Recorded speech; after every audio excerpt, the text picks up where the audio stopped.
करवा चौथ व्रत कथा।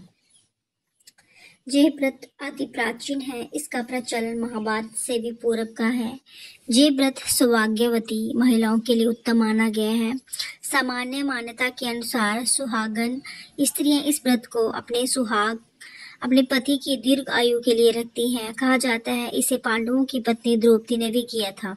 समय: ये व्रत कार्तिक कृष्ण पक्ष को चंद्रोदय चतुर्थी में किया जाता है। व्रत की विधि: कार्तिक मास के कृष्ण की चतुर्थी को करवा चौथ कहते हैं। सुहागन स्त्रियों के लिए ये व्रत बहुत ही श्रेष्ठ व्रत है। स्त्रियां इस व्रत को अपने पति के दीर्घजीवी होने के लिए करती हैं। इस दिन सुहागन स्त्रियां चावल पीसकर दीवार पर करवा चौथ बनाती हैं, जिसे बर कहते हैं। इस करवा चौथ में पति के अनेक रूप बनाए जाते हैं तथा सुहागन की वस्तुएं जैसे चूड़ी, बिंदी, बिछुआ, मेहंदी और महावर आदि के साथ साथ दूध देने वाली गाय, करुआ बेचने वाली कुम्हारी, महावर लगाने वाली नाई, चूड़ी पहनने वाली मणिहारिणी, 7 भाई और उनकी इकलौती बहन, सूरज, चंद्रमा, गोरा और पार्वती आदि देवी देवताओं के भी चित्र बनाए जाते हैं। सुहागन स्त्रियों को इस दिन निर्जल व्रत रखना चाहिए। रात्रि को जब चंद्रमा निकल आए तब उसे अर्घ देकर भोजन करना चाहिए। पीली मिट्टी की गोरा बनाकर उसकी पूजा करनी चाहिए। यदि दीवार पर करवा चौथ बनाने में कोई असुविधा हो तो करवा चौथ का चित्र बाजार से लाकर दीवार पर चिपकाया जा सकता है। करवा चौथ व्रत कथा। पहला अध्याय। एक साहूकार था जिसके 7 बेटे और 1 बेटी थी। 7 भाई व बहन एक साथ बैठकर भोजन करते थे। एक दिन कार्तिक की चौथ का व्रत आया तो भाई बोला कि बहन आओ भोजन करें। बहन बोली कि आज करवा चौथ का व्रत है, चांद उगने पर ही खाऊंगी। तब भाइयों ने सोचा कि चांद उगने तक बहन भूखी रहेगी, तो एक भाई ने दिया जलाया, दूसरे भाई ने छलनी लेकर उसे ढका और नकली चांद दिखाकर बहन से कहने लगे कि चल चांद उगाया है, अर्घ दे ले। बहन अपनी भाभियों से कहने लगी कि चलो अर्घ दे देते हैं। भाभियां बोली तुम्हारा चांद उगा होगा, हमारा चांद तो रात को उगेगा। बहन ने जब अकेले ही अर्घ दे दिया और खाने लगी तो पहले ही गिलास में बाल आ गया, दूसरे गिलास में कंकड़ आया और तीसरे गिलास मुंह की ओर किया तो उसकी ससुराल से संदेश आया कि उसका पति बहुत बीमार है, जल्दी भेजो। माँ ने तब लड़की को विदा किया और कहा कि रास्ते में जो भी मिले उसके पांव लगना और जो कोई सुहाग का आशीर्वाद दे तो उसके पल्ले में गांठ लगाकर उसे कुछ रुपए देना। बहन जब भाइयों से विदा हुई तो रास्ते में जो भी मिला उसने यही आशीष दी कि तुम 7 भाइयों की बहन, तुम्हारे भाई सुखी रहे हो, तुम उनका सुख देखो। सुहाग का आशीर्वाद किसी ने भी नहीं दिया। जब वे ससुराल पहुंची तो दरवाजे पर उसकी छोटी नंद खड़ी थी। वहां उसके भी पांव लगी तो उसने कहा कि सुहागिन रहो। जब वह अपने ससुराल पहुंची तो छोटी ननंद के पांव लगी तो ननंद ने बोला कि सुहागिन रहो, सुपूती हो। तो उसने ये सुनकर पल्ले में गांठ बांधी और ननंद को सोने का सिक्का दिया। तब भीतर गई तो सास ने कहा कि पति धरती पर पड़ा है, तो वे उसके पास जाकर उसकी सेवा करने के लिए बैठ गई। बाद में सास ने दासी के हाथ बची खुची रोटी भेज दी। इस प्रकार से समय बीते बीते मार्गशीर्ष की चौथ आई तो चौथ माता बोली करवा ले भाइयों की प्यारी करवा ले। लेकिन जब उसे चौथ माता नहीं दिखलाई दी तो वह बोली हे माता, आपने मुझे उजाड़ा तो आप ही मेरा उद्धार करेंगी, आपको मेरा सुहाग देना पड़ेगा। तब उस चौथ माता ने बताया कि पोष की चौथ आएगी, वह मेरे से बड़ी है, उसे ही सब कहना, वही तुम्हारा सुहाग वापस देगी। पोष की चौथ आकर चली गई, माघ की चली गई, फागुन की चली गई, चैत्र, बैसाख, ज्येष्ठ, आषाढ़ और श्रावण भादों की सभी चौथ आई और यही कहकर चली गई कि आगे वाली को कहना। असोज की चौथ आई तो उसने बताया कि तुम पर कार्तिकेय की चौथ नाराज है, उसी ने तुम्हारा सुहाग लिए है, बही वापस कर सकती है। बही आएगी तो पांव पकड़कर विनती करना, जे बताकर बही भी चलेगी। जब कार्तिकेय की चौथ आई तो वह गुस्से में बोली, भाइयों की प्यारी करवा ले, दिन में चांद उगाने करवा ले, व्रत खंडन करने वाली करवा ले, भूखी करवा ले। तो जे सुनकर वह चौथ माता को देखकर उसके पांव पकड़कर गिड़गिड़ाने लगी, हे चौथ माता, मेरा सुहाग तुम्हारे हाथों में है, आप ही मुझे सुहागिन करो। तो माता बोली, पापिन हत्यारिणी, मेरे पाँव पकड़कर क्यों बैठ गई। तब वे बोली कि जो मुझसे भूल हुई है वो क्षमा कर दो, आप भूल नहीं करूँगी। तो चौथ माता ने प्रसन्न होकर आंखों से काजल, नाखूनों में से मेहंदी और टीके में से रोली लगा लेकर छोटी उंगली से उसकी आदमी पर छींटा दिया। तो वे उठकर बैठ गया और बोला कि आज मैं बहुत सोया। वह बोली, क्या सोए, मुझे तो 12 महीने हो गए। जब जाकर चौथ माता ने मेरा सुहाग लौटाया तब उसने कहा कि जल्दी से माता का पूजन करो। जब चौथ की कहानी सुनी, करवा का पूजन किया तो प्रसाद खाकर दोनों पति पत्नी चौपट खेलने बैठ गए। नीचे से दासी आई, उसने उन दोनों को चौपट पासे से खेलते देखा तो उसने सासू जी को जाकर बताया। तब से सारे गांव में ये बात प्रसिद्ध हो गई कि सब स्त्रियां चौथ का व्रत करें तो सुहाग अटल रहेगा। इस तरह से साहूकार की बेटी का सुहाग दिया। इसी तरह से चौथ माता सबको सुहागिन रखे। यही करवा चौथ के उपवास की सनातन महिमा है। करवा चौथ व्रत कथा 2।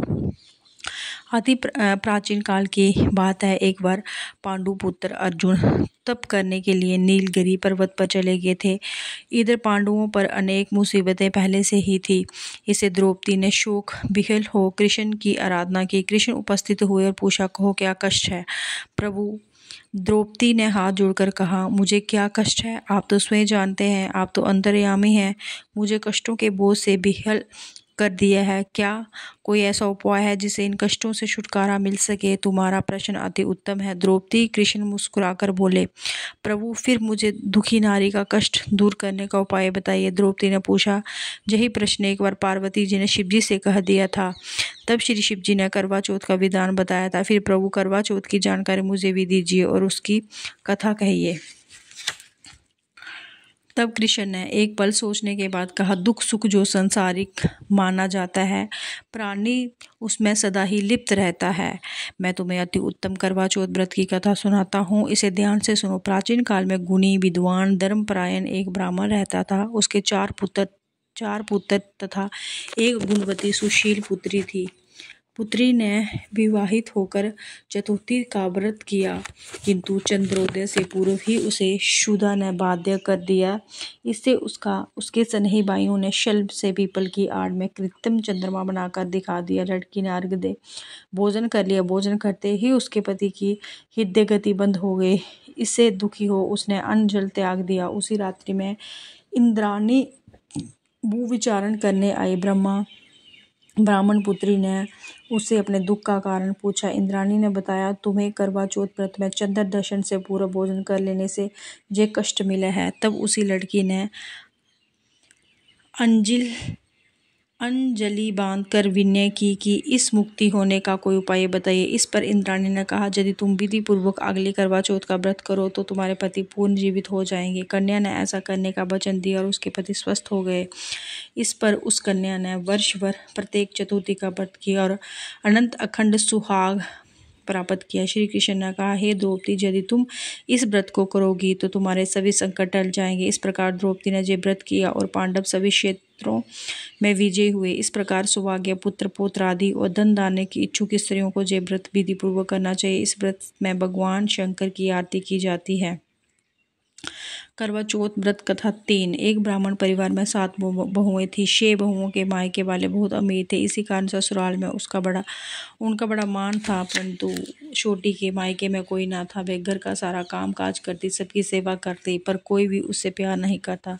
सभी धुतकारते रहते। 30 त्योहारों पर भी जब उसके मायके से कोई ना आता तो वह बहुत दुखी होती थी। हर वर्ष की तरह इस वर्ष भी करवा चौथ का व्रत आया। अन्य बहुओं के मायके से उनके छोटे भाई करवा लेकर आए, पर छोटी के मायके में यदि कोई होता तो करवा भी लाता। सास भी छोटी को ही खरी खोटी सुना रही थी। तभी दुखी हो घर से निकल पड़ी और जंगल में जाकर रोने लगी। एक नागा बहुत देर से उसका रोना सुन रहे थे। अंत में वे अपने बिल से बाहर निकले। एक नाग बहुत देर से उनका रोना सुन रहे थे। अंत में वे अपने बिल से बाहर निकले और छोटी बहू से पूछने लगे, बेटी क्या बात है, तुम रो क्यों रही हो? छोटी बहू बोली, आज करवा चौथ है, मेरा कोई भाई नहीं है। यदि मेरा कोई भाई होता तो आज जरूर करवा लेकर आता। नाग को छोटी बहू पर दया आई। नाग ने कहा, बेटी तुम घर चलो, मैं भी करवा लेकर आता हूँ। थोड़ी देर बाद नाग ससुराल पहुंचा। ससुराल वाले इतना सामान देकर चकित हो गए। सास भी प्रसन्न हो गई। सास ने प्रसन्न मन से छोटी बहू को नाग देवता के साथ भेज दिया। नाग देवता ने छोटी बहू को अपना सारा महल दिखाया और कहा, जितने दिन चाहो आराम से रहो, मन चाह खाओ, मन चाह पहनो, पर एक बात याद रखना, सामने रखी नाद कभी मत खोलना। छोटी बहू सारा समय महल में आराम से काटती, पर नाद के बारे में उसकी उत्सुकता बढ़ती जाती। एक दिन जब घर में कोई ना था तो उसने नाद को उठाकर देखा तो हजारों छोटे छोटे सांपों के बच्चे इधर उधर रेंगने लगे। उसने जल्दी ही नाद ढक दी। जल्दी में एक सांप की पूंछ नाद के नीचे आकर कट गई। शाम को नाग के आने पर छोटी ने अपनी गलती स्वीकार कर ली। नाग ने भी उसे क्षमा कर दिया। जब छोटी ने ससुराल जाने की इच्छा की तो उससे धन रत्न आदि देकर विदा किया। छोटी के ससुराल में अब उसकी बड़ी इज्जत होने लगी। जिस सांप की पूंछ कटी थी उसे सभी बंडा कहकर तंग करते थे। एक दिन उसने अपनी माँ से पूछा कि मेरी पूंछ कैसे कटी। माँ ने कहा कि छोटी बहू के नाद उठाने और जल्दी में रखने में ही तुम्हारी पूंछ कटी है। तो वे बोला कि मैं छोटी से बदला लूँगा। माँ के बहुत समझाने पर भी वे एक दिन चुपचाप छोटी के घर जा पहुँचा और मौका पाकर उसे काटने की सोचने लगा। वहाँ छोटी बहू और उसकी सास में किसी बात पर बहस हो रही थी तो छोटी कसम खा खा कर कह रही थी कि मैंने ऐसा नहीं किया है। बे कह रही थी कि मुझे बंडा भैया से प्यारा कोई नहीं है, उन्हीं की कसम खा कर कहती हूँ कि मैंने ऐसा नहीं किया है। बंडा ने जब सुना तो सोचने लगा, जी मुझसे इतना प्यार करती है, मैं इसे ही काटने आया हूँ।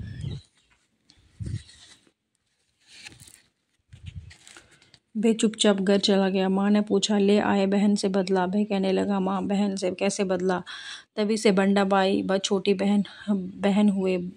बाई प्रतिवर्ष चौथ के दिन करवा लेकर जाता। बहन बड़े प्यार से करवा चौथ का व्रत करती। करवा चौथ व्रत कथा 4। प्राचीन काल में करवा नाम की एक पतिव्रता स्त्री अपने पति के साथ नदी के किनारे एक गांव में रहती थी। कार्तिक मास की कृष्ण पक्ष की चतुर्थी चौथ के दिन उसका पति नदी में स्नान करने के लिए गया। स्नान करते समय एक मगरमच्छ ने उसके पैर पकड़ लिए। वह करवा करवा नाम लेकर जोर जोर से अपनी पत्नी को पुकारने लगा। उसकी आवाज़ सुनकर उसकी पत्नी दौड़ कर आई और उसने मगर को कच्चे धागे से बांध दिया। मगर को बांधकर वह जमराज के जहाँ पहुंची और जमराज से बोली, भगवान मगरमच्छ ने मेरे पति का पैर पकड़ लिए है। अंत पैर पकड़ने के अपराध में आप अपने बल से उसे मगरमच्छ को नरक में ले जाओ। जमराज कहा, अभी मगरमच्छ की आयु शेष है, अंत मैं उसे नहीं मार सकता। इस पर करवा ने कहा, यदि आप ऐसा नहीं करोगे तो मैं आपको श्राप देकर नष्ट कर दूंगी। ये सुनकर जमराज डर गया और उसने पतिव्रता स्त्री करवा के साथ जाकर मगरमच्छ को उन्हें जमपुरी भेज दिया और करवा के पति को दीर्घायु प्रदान की। उसी दिन से यह करवा चौथ मनाई जाती है और सुहागिन स्त्रियों के द्वारा व्रत रखा जाता है। हे करवा माता, जैसे तुमने अपने पति की रक्षा की वैसे सबके पतियों की रक्षा करना। जय करवा माता।